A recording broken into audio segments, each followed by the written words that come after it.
welcome to the Great Detectives of Old Time Radio. From Boise, Idaho, this is your host, Adam Graham. If you have a comment, send it to me, box13@greatdetectives.net. Follow us on Twitter at Radio Detectives, and become one of our friends on Facebook, facebook.com/Radio Detectives. Well, today it's time for another episode of Easy Money. This is the 12th episode of the series, aired 5 weeks after last week's program. And here the show kind of branches out from strictly gambling cons into other rackets. So here now from December the 19th of 1954 is The Gem Switch. In just a moment, Easy Money. But first, not everybody can visit Carnegie Hall in New York, the home of great music. But NBC's Monday night musical favorite, The Telephone Hour, solves that problem by bringing Carnegie Hall to you. Yes, each Monday evening you'll hear a 30-minute concert direct from the stage of famous Carnegie Hall, with Donald Voorhees conducting the Telephone Hour Orchestra. And tomorrow night, the guest soloist on the Telephone Hour is the world-renowned mezzo-soprano of the Metropolitan Opera, Blanche T-Bone. It's a part of your Monday evening of music, listening at its very best. So be on hand for the Telephone Hour with Blanche T-Bone tomorrow night. Now, stay tuned for Easy Money on NBC.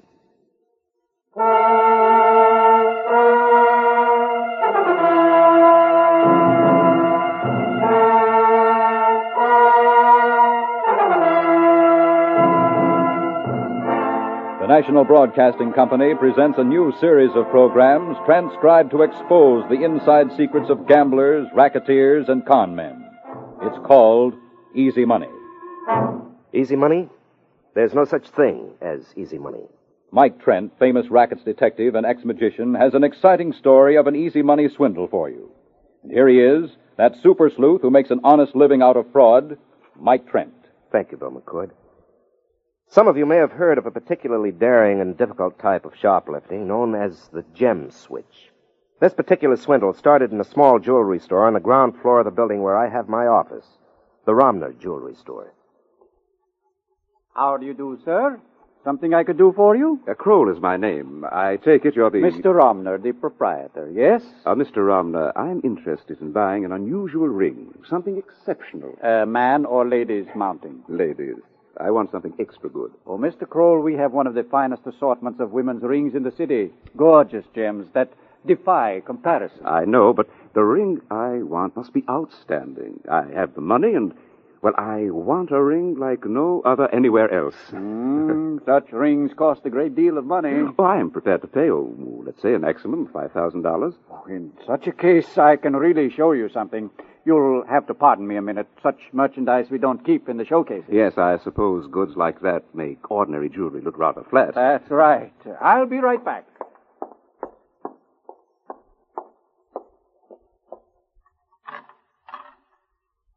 Sure enough customer, Father? I hope so, Sonia. I think maybe he'll buy one of those expensive rings we got on consignment. I've been scared to death having those things in the safe here without more insurance, Dad. Oh, nobody knows they're here except us. I think we're safe from gangsters.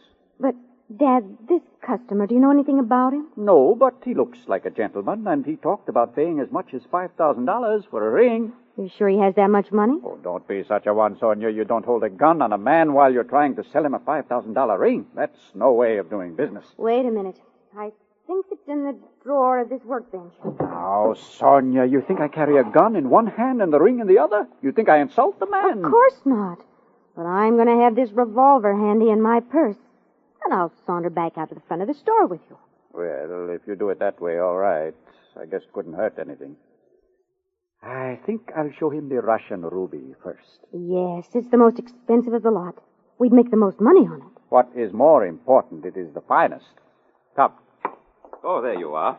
I thought maybe you'd forgotten me. I had to open the safe. Rings like this can't be traded carelessly. Oh, that's all right. I understand. This is my daughter, Sonia, Mr. Kroll. How do you do? How do you do, Mr. Kroll? I think you'll be thrilled to death with this ring. I know that any woman would be. Well, it's for a very special lady, one who deserves the best there is. Well, let's see it. Oh, Mr. Kroll, before I show you the ring, I want to tell you something about its history. You remember that the jewels of the Tsarina were smuggled out of Russia years ago by the royal family. Oh, yes. It seems to me I've heard something of the sort, yes. Among those jewels were 2 superlative ruby rings made for the Tsarina's nieces. Rubies? Why, I thought rubies were rather inexpensive. Oh, perhaps you think of synthetic rubies, Mr. Kroll. No, synthetic rubies are not rare, but... Well, I don't think I'd know the difference. Well, real rubies can be melted at an extremely high temperature. When a genuine ruby is cut, there are lots of scraps. More scraps than genuine ruby in some cases. Those scraps are melted down and made into synthetic gems. Oh, then a synthetic ruby isn't actually a complete imitation, is it? No. Uh-huh. Many of them are quite beautiful, and they're made of the same basic material as a real ruby. But they don't equal the genuine ruby's beauty. And they are still synthetic, no matter how well they're treated. Well, that's interesting, but let's see this ring. It is known as the twin Russian ruby because it is one of 2 that are exactly alike. It came from the Imperial Russian collection and is mounted in platinum with craftsmanship that can't be duplicated today at any price. Where the mate to this ring is, nobody knows. Well, the build-up is fine, but let's see the ring. Mr. Kroll, prepare to feast your eyes on one of the finest gems of the world. That is a beauty. Do you mind if I take it over closer to the window? Certainly. I'd like to examine it in a little better light. I'll carry it over for you. There. Natural light deepens the brilliance, doesn't it? Oh, yes, indeed. Oh, it's a splendid gem. We'll take it back to the counter now, if you don't mind. Well, you're awfully careful of it, aren't you? I'd be careful of anything worth $5,000. Well, Mr. Kroll, interested? Well, I don't know. Honestly, it's hard to make up my mind. I naturally thought of a diamond and... Well, of course, I don't want to press you, but... But it is a beautiful ring. Yes. Could I examine the mounting a little more closely? It doesn't show up much in that deep plush box. Oh, certainly. Here you are. Father? Please, Sonia. Notice the intricacy of the engraving, Mr. Kroll. Beautiful craftsmanship, worthy of a very lovely lady, yes? Oh, it's remarkable. But it makes your daughter nervous to have me handle it. Here, you'd better take it back. Oh, it's not that I don't trust you, Mr. Kroll. It's just that, I hope she hasn't offended you. My daughter sometimes acts like she doesn't think I'm capable of taking care of myself. Oh, that's all right. I'm sure you understand, Mr. Kroll. We don't own that ring. We have it on consignment from a wholesale jewelry house. Sonia. It's a terrible responsibility. If anything should happen to it, well, we'd have to make up the loss. Well, I didn't realize I looked Sonia, like... go on back and finish polishing the silver. I want to apologize, Mr. Kroll. I hope forget it. It's only that... Well, I am not accustomed to being regarded as a suspicious character, particularly when I want to make a substantial purchase. I'm sorry. For buying this ring, Mr. Kroll, that would not be making any mistake. You say the price is $5,000? Yes. Well, I'll have to ask Catherine how she feels about a ruby. I'm sure she's expecting a diamond. Oh, maybe you'd like to bring the young lady in to see the ring. If she doesn't like it, we can show her the diamond. Say, that's a splendid idea. I'll bring her tomorrow. Maybe I'll send her in alone. That way Catherine wouldn't feel I was trying to influence her choice. Fine. We'll be expecting her. Well, I'll have to be running along. Thanks for your trouble, and I think we'll be able to make a deal. Goodbye, then. Goodbye. We'll be looking for her. All right. Go ahead and say it. Someday, young lady, you're going to spoil a sale for me. I don't care. I didn't like his look. When a man wants to spend $5,000 with us, does he have to look like Clark Gable? He was all right. I still think there was something funny about him. Like what? He came in to find out what the ring looks like. Tomorrow he'll send in the girl, his moll, with a cheap paste imitation of the twin Russian ruby.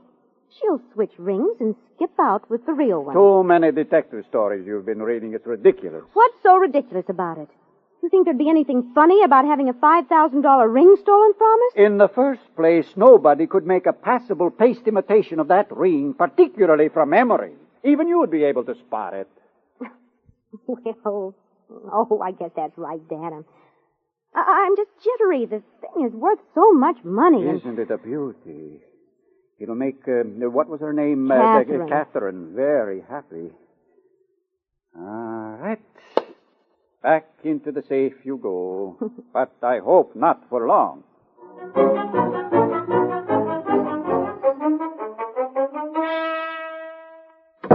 Hi, Robert. How's business? Glad to see you. Oh, Mr. Morris, a sight for sore eyes you are. Sonia! Sonia, Mr. Morris from the jewelry house is here. I'll be right there, Dad. Nice girl you got there, Ramna. Sonia, yes. I'm certainly glad you came, Morris. I was hoping you'd get around. Say, you don't mean to say you want to place a big order. Oh, no. It's that consignment of rare jewels. It's been driving us crazy. Oh, the consignments. Say, that's really why I came, Ramna. Well, that was nice of you. Well, how do you do, Mr. Morris? How are you? I hope you're going to take back that consignment of treasure. Huh? Why so anxious to get rid of it? I got customers be tickled to death to have stuff like that around. The responsibility's too much for us. Oh, well, there's just one thing. The real reason I came. I've been holding my breath, waiting to find out. Now, let me hold on to the counter before I ask. Did you sell the twin Russian ruby? Well, we almost made a sale on it. The man was interested. But he didn't buy? Not yet. Oh, boy, is that a relief. Wow. Relief? Oh, I thought you wanted to sell that jewelry. Not that one, baby. I guess this is my lucky day. I'm going to let you in on a little secret. A secret? I don't see what secret there could be Mr. about... Ramna, I own the other twin Russian ruby. Me. Not the company, but me. What? I thought nobody... I know. That's what everybody thought. And get this. Not even the company knows about the other one. I picked it up myself. Oh, what will you do with it? Do with it? Do you realize what this means? Alone, the rings are worth about $5,000 apiece. Together, they're worth a king's ransom. Yes, that I can see. I took a plane out here. I've been going half nuts, wondering if maybe you'd sold the other one so I'd have to pay somebody through the nose for it. And I didn't dare write a phone. Why not? Are you kidding? You think I'd let the company get wind of it? That'd ruin everything. They'd say I bought this other twin ruby as their employee instead of for myself. There'd be a lot of complications. Oh, yes, I suppose so. And, folks, this is your lucky day, too. Ours? But I don't see how. Mr. Ramna, I'm going to buy the other twin Russian ruby from you at the retail price. Huh? You make out a bill of sale to me with my name on it. You turn in the rest of the rings to me as representative of the company and give me $3,800, the wholesale price of the twin ruby. Then the company won't have any beef. But do you think that would be honest? Honest? You're giving them their price, aren't you? What's dishonest about making a straight sale? I could send somebody else in to buy it for me. But that isn't the way I do business. Everything above board. The company gets its price. You get your profit. I get the ring. We wouldn't be doing anything wrong, Dad. Maybe not, but... well, maybe not. It'll give you a $1,200 profit. Now, that should be worth the worry of having that consignment around, huh? I guess so. A worry like that, I can stand more often. Yeah, fine. Now, bring me the other twin ruby, quick. I can hardly wait to get my mitts on it. It'll just take a minute. I'll be right back. It's a wonderful arrangement, Mr. Morris. The company makes its profit, we make ours, and you'll make a fortune. Everybody comes out ahead. Oh, it'd be nice if all business turned out that way, huh? I should say so. Here you are, Mr. Morris. Do you want to give me a check or cash? Check, of course. And it's good, don't worry. Now, let's take a look at the ring. Here you are. Yeah, I'll step over here to the window. I've been afraid to let it out of my hands. So much money. I can't say I blame you. You'd say, hey, what are you trying to pull, Rhonda? What do you mean? You'll never get away with it. Get away with what? Holding out on me. I offered you a fair proposition. Mighty fair. What are you saying? You know what I'm talking about, all right. Now, come on. Where have you ditched the real twin ruby? The real twin ruby? You mean I mean, this cheap paste imitation wouldn't fool a school kid, not anybody, let alone me. Now, let's have the real one and no funny business. Jokes like that scare me. Let me see it. Don't act so innocent, Romner. Here. All right. It's not the twin ruby. Oh, Father. Surprise, all right. You can't understand it, so now find the real one. Mr. Morris, something terrible has happened. You're not kidding, Romner. Now hurry up and get that ring. I don't joke. This is the only one I have. Now look, Romner, I'm being patient. I made what I thought was a nice, fair offer. Maybe you think you can shake me down for a cut on a set of twin rubies. Well, you can't. But I don't know anything about it. I don't know where this fake came from. If you're trying to fool me... I'm not. What are we going to do? Who had a chance to steal the ring and leave that imitation? Nobody touched it. But Dad, you forget. Huh? That man, that Mr. Kroll, he looked it over. Oh, but he just had it in his hands for a few seconds and right under our noses. I was practically burning holes into his hands with my eyes while he held it. He couldn't have switched it. What can we do? I don't know. All I can say is you're in a spot, a $3,800 spot. And me all set to make thousands of dollars. I'll make good to your company. I'll make good. $3,800. A little time, That maybe. wouldn't be so good either. I'll tell you what. You can have my twin ruby for $3,500. That way the company wouldn't know what had happened. Sonia, where are you going? Come back here. I will, Dad, later. I'm going out to see a man about a ring. A man named Mike Trent.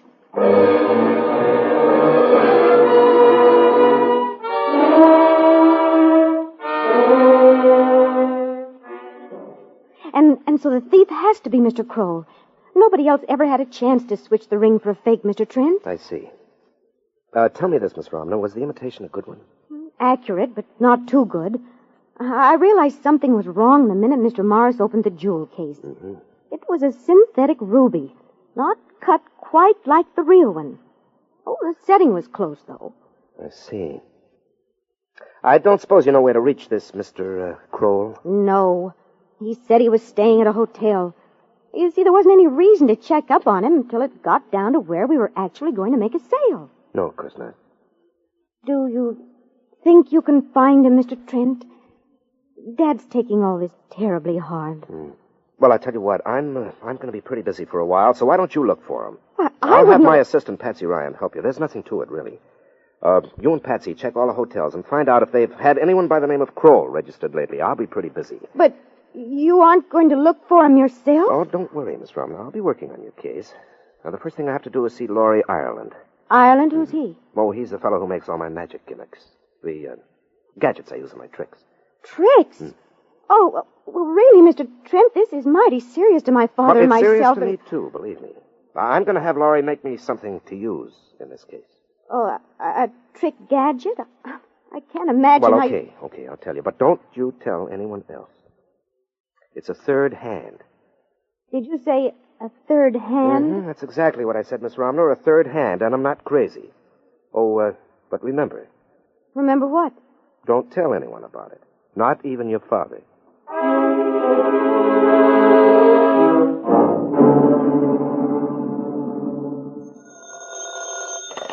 Hello, Mike Trent speaking. Mike, this is Patsy. Hi. Look, we found him, believe it or not. Mr. Kroll, the gem thief, I mean. Good. He's staying at the Arlington Arms Hotel. Well, that's great, Patsy. Thanks. Now, should I have him arrested right away? I should say not, Patsy. But, Michael, he might get away. Well, I'll take my chances on that. Now, look, you and Miss Romner go to her dad's jewelry store right now and get the fake ring, case and all. Tell Mr. Romner and the salesman I want to examine it. Well, all right. And remember, Patsy, I want the whole business, case and all. Goodbye.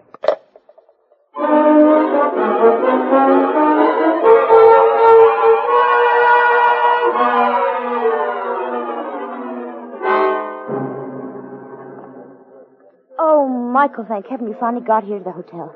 Miss Romner and I have been scared to death that Kroll would get away. Do you have the ring in the case? Yes. Here. Fine. You sure Kroll's in? Oh, yes, we checked. He's in his room all right. Good. Michael, do you have a gun with you? A gun? Now, why would I want a gun?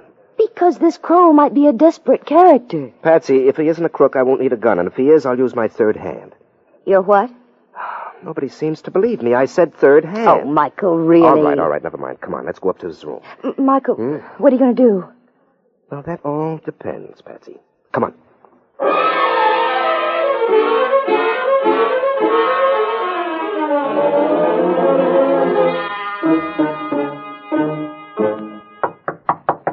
Who's that? Messenger from the Romner Jewelry Store. Now, look, you two stay out here until I call for you. All right. Now, what do you want? I understand you're in the market for some high-class jewelry. Nice room you have here, Mr. Kroll. Now, what's the meaning of this? You said That I'm a messenger from the jewelry store? I am. How about a nice Russian ruby ring? Oh, that. No, I talked to the girl, and, well, I'm not interested. Not even at a bargain? No, not even at a bargain. Well, that's odd, isn't it? A few days ago, you were willing to consider paying $5,000 for a ring, and today you're not interested. The lady isn't interested. She doesn't care for rubies. Oh, so that's the story, yeah? Mm-hmm. Well, that's not bad. But I think you'd better come along to the jewelry store with me. What? Now, come on. I don't think so. Well, guess again, Kroll. Now, you've got a lot of nerve trying I'm not trying anything, pal. I'm doing it. Well, I never heard of such a... Oh, no? Did you ever hear of a twin Russian ruby ring mysteriously disappearing? Why, no. I don't know a thing about it. Now, see here. Are you accusing me of stealing a ring? Patsy. Yes, Mike. Did I accuse anybody of anything? Now, what's the idea? There was this girl and... Oh. Yes. I thought you'd remember me, Mr. Kroll. You were planning to hang something on me when I was in your store, weren't you? Acting so nervous and suspicious. You better come along, Kroll. No, thanks. Well, now, get out, all of you. Now, look, I've tried to be nice about this, Kroll. Either you come with me or I'll have to send for an officer to book you on suspicion. You wouldn't dare. Oh, you'd be surprised what I'd dare. Now, either you come peaceably or we'll have a lot of trouble. Now, how about it? Well, I believe you're serious. Oh, Michael is one of the most serious people you ever met. Thank you, Patsy. Now, how about it? Do I call the police? Well, I'll go with you. But you're going to regret this. Believe me.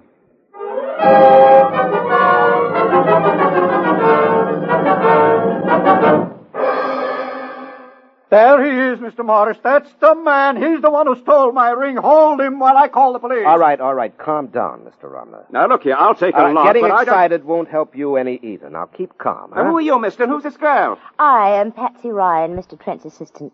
Miss Romner and I tracked down this man. Trent, who are you, mister? Who, me? Oh, I'm a jewelry expert. Miss Romner engaged to help trace a crook on this case. She brought me a ring to examine. I have it right here. Oh, that. Not much to look at. It's a fake. A fake? No, I'm afraid not, Mr. Morris. I have it here just as Miss Romner brought it to me, and I'd stake my professional reputation that her ruby is genuine.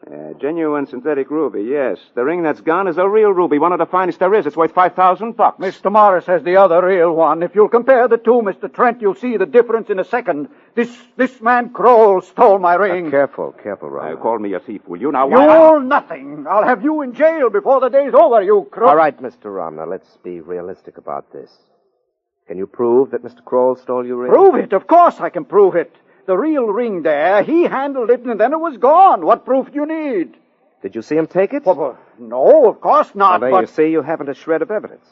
You can't make statements about people being thieves without some evidence to back it up. It looks like you're stuck, Romner, but you can still cut your loss by $300 by buying my ring and turning it into the company. Mr. Trent, should we buy Mr. Morris's ruby?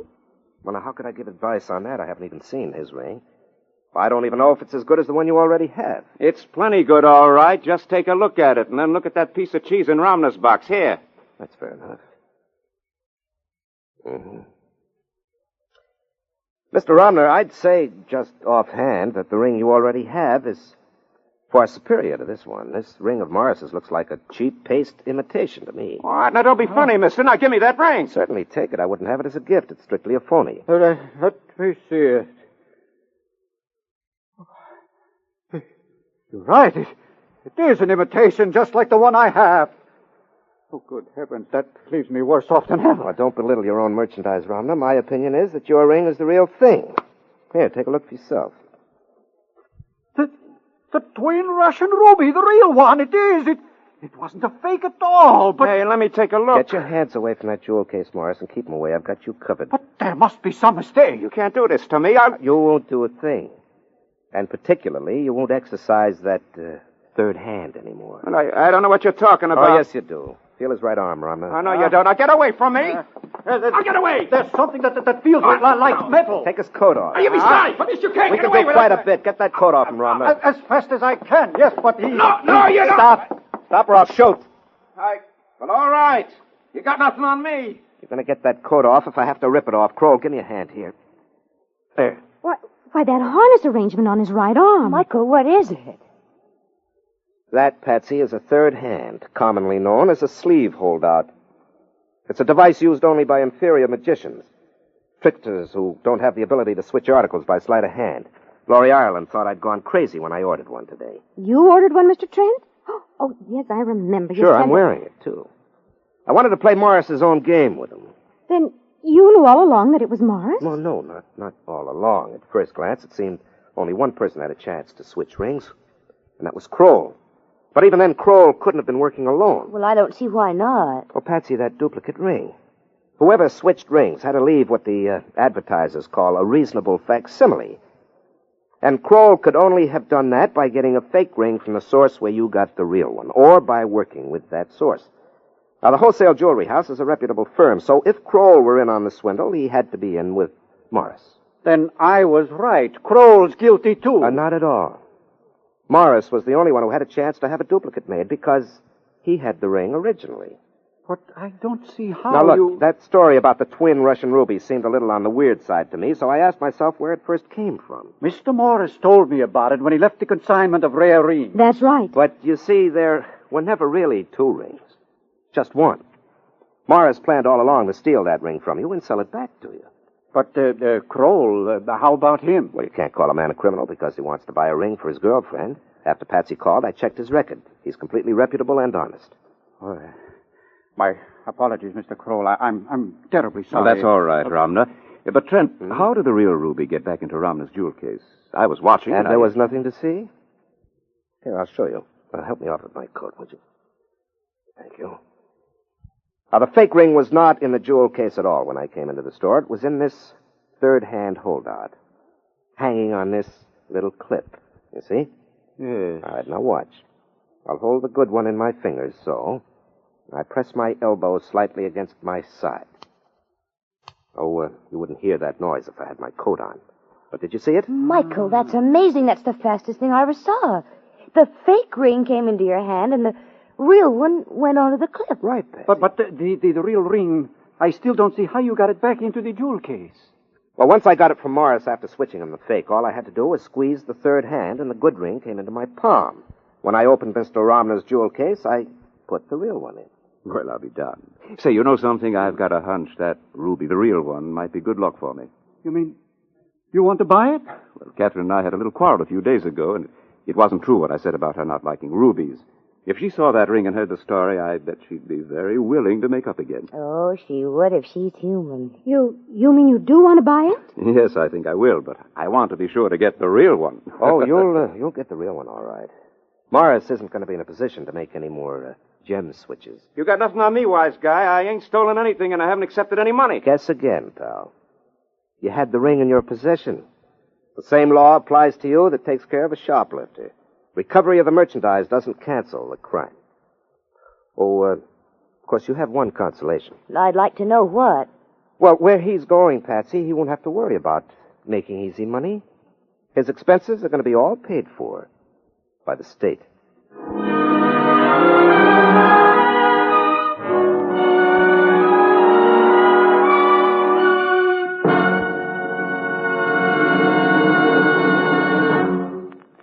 And now, a last word from the ex-magician turned rackets detective, Mike Trent. Thank you. I hope you all enjoyed tonight's story. The sleeve holdout, or third hand, is a useful device to shoplifters, so be on the lookout for it, huh? Next week, I'm going to have a story about an amazing card game. A sociable blackjack game that turned out to be anything but sociable. I hope you'll be around to hear it. Same time, same station. Until then, this is Mike Trent signing off with the thought that people who go after easy money usually end up getting hard knocks. Remember, there's no such thing as easy money.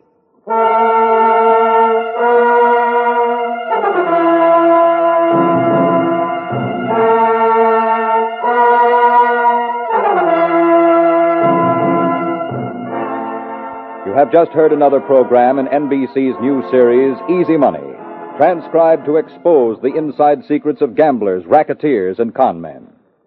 Starred in the role of Mike Trent, ex-magician turned rackets detective, is Larry Haynes.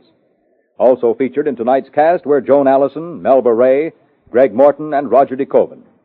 Be sure to listen for Easy Money again next week, when Mike Trent gives you the lowdown on the blackjack racket. Same time, same station. This is Bill McCord.